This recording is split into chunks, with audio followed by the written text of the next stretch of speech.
In a few weeks' time, I'll be celebrating the 50th anniversary of my return from the Vietnam War. I went willingly, for as my dad said, "Son, better over there than here." I primarily served in D Company 6RAR, an ANZAC battalion, in 1969 and 70, alongside some of the survivors of the 1966 Battle of Long Tan.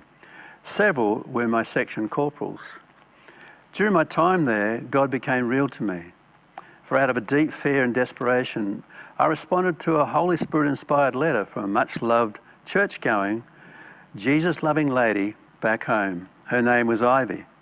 My quiet time with God then became lying on my belly in ambush on various jungle tracks, doing picket duty for 2 hours in the middle of the night. I had a machine gun grip in my right hand, and in my left hand was a trigger for a claymore mine.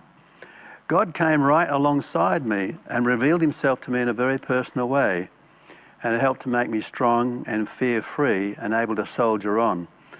But then I was transferred out after 11 months of service into the officers' mess. During my time serving the officers' mess, I really felt very guilty. I wasn't out in the J patrolling with my mates, but thankfully, when they returned and I rushed over to the lines, they said, "Mate, nothing happened." I was so grateful. It seemed like God had preserved them during that last month. It brought great relief to me and a heart of thanks and appreciation of how personal God is about even answering our unspoken prayers. When I came home, I was welcomed back into the fold of the church family. After all, they were the ones who prayed for me. I'm sure, positive, they kept me alive. They wrote me letters and sent me cassette tapes with their familiar, cheery voices giving me their hellos. They also stood by my mum. They prayed with her and for her. And I came to realise the truth of Psalm 92, verse 13. Those who are planted in the house of the Lord shall flourish. A year after I came home, I was heading for a complete mental breakdown from self-condemnation. It was due to the experience of personally taking life in one particular incident. The same lady who wrote that timely letter was prompted by the Spirit of God to approach me after a church service. And as a consequence, I acknowledged the problem, and God moved powerfully and miraculously to completely set me free. And as a consequence, I've been blessed with a full and healthy life. I have a beautiful wife and a family. I'm a proud ANZAC, and my thoughts go especially towards my mates at this time of year.